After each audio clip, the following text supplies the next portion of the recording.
A longtime politician facing his first contested election in decades made a controversial offer to his opponent. I'll give you money if you drop out. Now, not only did Douglas County Coroner Randy Daniel admit that he made that offer, he says he did it, quote, out of the kindness of my heart.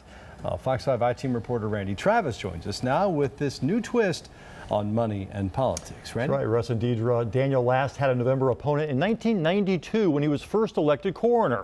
We've heard his offer called a lot of things, but one thing you cannot call it is a crime. For 24 years, one man has headed up the office that responds when someone dies in Douglas County.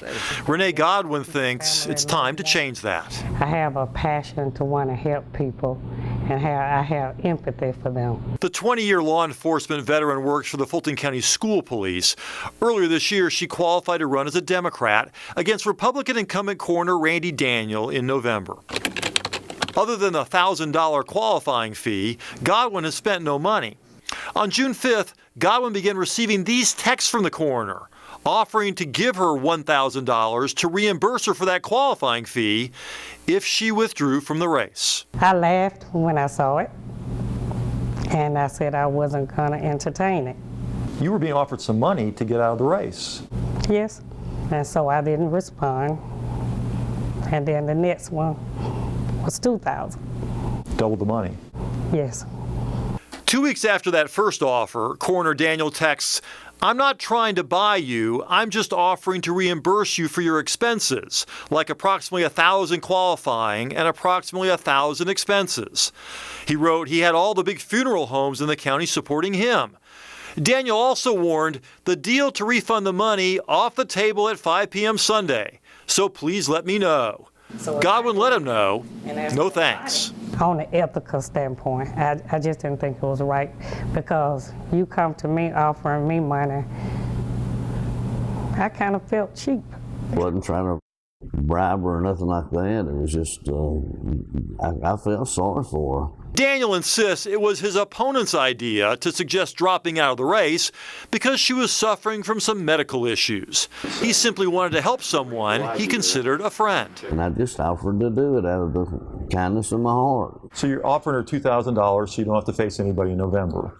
Not really, not really. She just had said that, and she was sick, and I felt sorry for her, and I wanted to try to help her. I mean, I cared about her. The deal to refund the money is off the table at 5 p.m. Sunday. Doesn't like you care that much about her. Well, yeah, because I needed to know. I mean, I couldn't just sit there still and not be raising money. Godwin said her medical issue was an uneventful hysterectomy, and she never told Daniel she was thinking of quitting. By now, you probably have the same question we had. Can a politician really do this? Well, according to the Attorney General's office, the crime of bribery only applies if the public official is the one being offered the money, not if he's the one making the offer. Wayne Rogers lost to Daniel in the May Republican primary. He says the coroner also told him he had no chance. He predicted you'd lose. Oh, yes. And he was right. Oh, he was right, yes. Lost by a bunch. I did. In fact, Daniel pointed out that big primary victory in his text to Renee Godwin. "You need to look how bad I beat Rogers. I got 85%, he got 15%. If she didn't have a chance, why would he even make an offer? Why didn't he just go through the motions and beat her fair and square? Are you afraid of her? Afraid of her? Afraid she's going to beat you? No, not at all.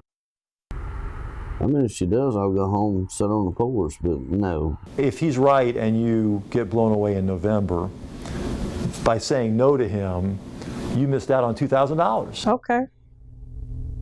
I just missed out on $2,000, so I won't know until I run. Well, party loyalties are slowly changing in Douglas County. 2 years ago, a majority of the county went for Democrat Jason Carter in the race for governor. In 2012, a majority supported Barack Obama. But I'm told by several people the last time voters elected a local Democrat countywide was in 1992.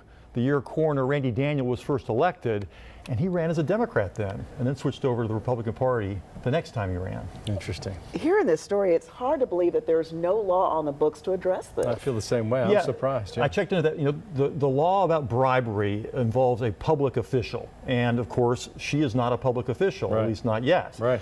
But you know, even if you flipped it around and she offered Randy Daniel $2,000 to drop out of the race, it still wouldn't be bribery, because you have to offer that public official something to get him to change something about his public duties. Right. And you're not doing that. You're just encouraging somebody to drop out of the race. So either way, it's not bribery. Yeah, just feels strange, doesn't it? It does. It just feels wrong. And it's certainly news. Yeah, All right. There you go. Randy, Thank you. thanks.